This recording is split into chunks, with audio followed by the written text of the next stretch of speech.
صفت کے اقسام کے بارے میں گفتگو کر رہے تھے۔ صفت ذاتی ہم نے آپ کو بتایا، صفت ذاتی کے اور اس کے درجات کے بارے میں گفتگو کی آپ سے۔ آج ہم صفت نسبتی کے بارے میں گفتگو کریں گے، بحث و مباحثے کریں گے۔ دیکھو صفت نسبتی کیا ہوتا ہے۔ صفت نسبتی وہ صفت جس سے کسی کا تعلق یا لگاؤ ظاہر ہو۔ جیسے ہم کہتے ہیں چینی جوتے، ملتانی حلوہ، کشمیری ٹوپی وغیرہ۔ یہ جو چینی ہے یہ صفت ہے، جوتے موصوف، ملتانی صفت، کشمیری صفت، اس کو صفت نسبتی کہتے ہیں، کیونکہ اس سے کسی چیز کا تعلق یا لگاؤ ظاہر ہو رہا ہے۔ کس وجہ سے؟ یہ جو اس میں یا ہے نا، ان میں پائی جانے والی جو یا ہے اس کو یائے نسبتی کہتے ہیں۔ اس کے بعد صفت عددی ہے۔ صفت عددی وہ صفت جو کسی اسم کی تعداد یا درجے کو ظاہر کرتا ہے۔ جیسے ہم کہتے ہیں پہلا، دوسرا، دو، چار، پہلی، دوسری وغیرہ۔ پھر اس کے بعد ان کو جملوں میں استعمال کر کے کسی چیز کی مقدار بیان کرتے ہیں یا عدد بیان کرتے ہیں، اسے کسی چیز کی عدد بیان کرتے ہیں یا درجے بیان کرتے ہیں، اس کو صفت عددی کہتے ہیں۔ اب اس کے بعد دیکھیں صفت مقداری کیا ہوتا ہے۔ صفت مقداری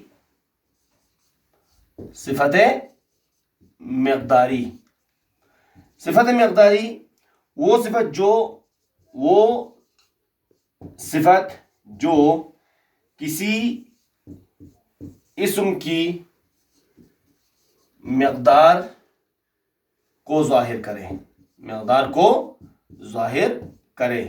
جیسے ہم کہتے ہیں تھوڑا ہے نا، تھوڑا کہتے ہیں ہم، اس کے بعد بہت کہتے ہیں، کتنا، تولہ بھر، یا جیسے کافی، خاصا، یا استعمال کرتے ہیں ہم بے شمار۔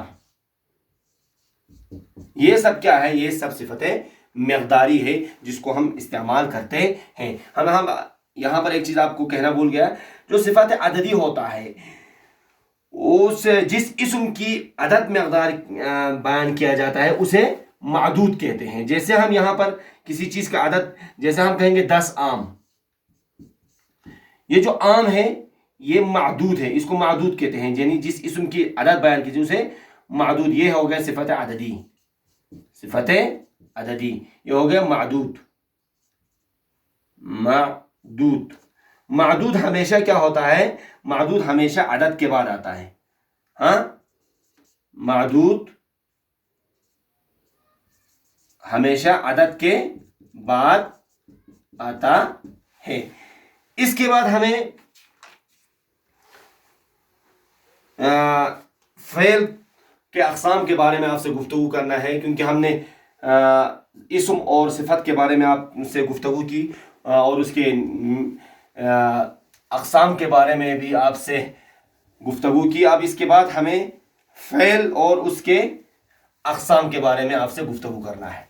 دیکھیں فعل کیا ہوتا ہے۔ فعل ہم نے کہا تھا آپ کو، فعل کسی کام کے کرنے، ہونے یا سہنے کو کسی زمانے کے ساتھ ہونا ضروری ہے۔ اب جو بناوٹ کے لحاظ سے فعل کی قسمیں ہے نا، یعنی بناوٹ کے لحاظ سے فعل کی قسمیں، پہلے تھا بناوٹ کے لحاظ سے اسم کی قسمیں تھا، ابھی ہمیں بیان کرنا ہے بناوٹ کے لحاظ سے فعل کی کتنی قسم ہوتا ہے۔ بناوٹ کے لحاظ سے فعل کی 2 قسم ہو جاتا ہے، ایک مفرد ہوتا ہے، مفرد فعل، اور ایک ہوتا ہے مرکب فعل۔ مرکب فعل اسے ہم کیا کہتے ہیں؟ سمپل ورب یا کمپاؤنڈ ورب بھی کہتے ہیں۔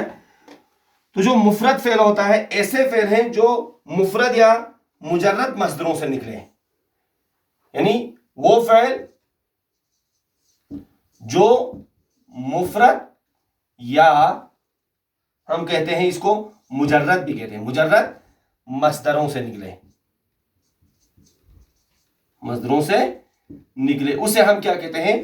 مفرد فعل کہتے ہیں۔ جیسے ہم ہوتا ہے کھایا، کھانا سے نکلا ہے، پڑھتا، پڑھنا، یہ پڑھا، ایک ہی سے پڑھنا سے نکلا ہے، تو ایسے فعلوں کو ہم کیا کہتے ہیں؟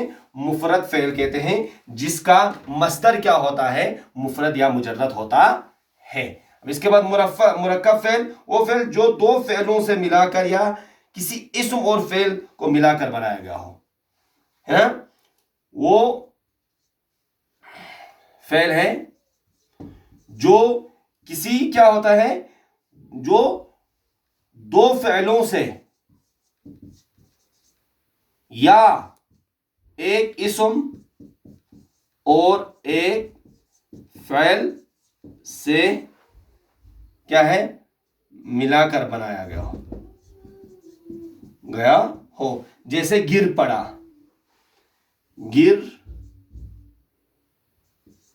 پڑا تھا، ہے نا، گر اور پڑا سے یہ دو الگ الگ ہے، تو گر پڑا یہ ایک معنی دیتا ہے، تو اسے مرکب فعل کہتے ہیں۔ کھیل چکا، کھیل چکا، یہ جو کھیل ہے یہ اسم ہے، چکا یہ فعل ہے، ان دونوں سے مل بنا ہے، یہ اسی کو کھیل چکا یہ ایک مرکب فعل ہوتا ہے۔ اس ٹائپ کو کیا کہتے ہیں؟ مرکب فعل کہتے ہیں۔ تو اس کے بعد ہم دوسرے اقسام کو ہم آپ سے گفتگو کریں گے اگلے لیکچرز میں۔ باقی والسلام علیکم، شکریہ۔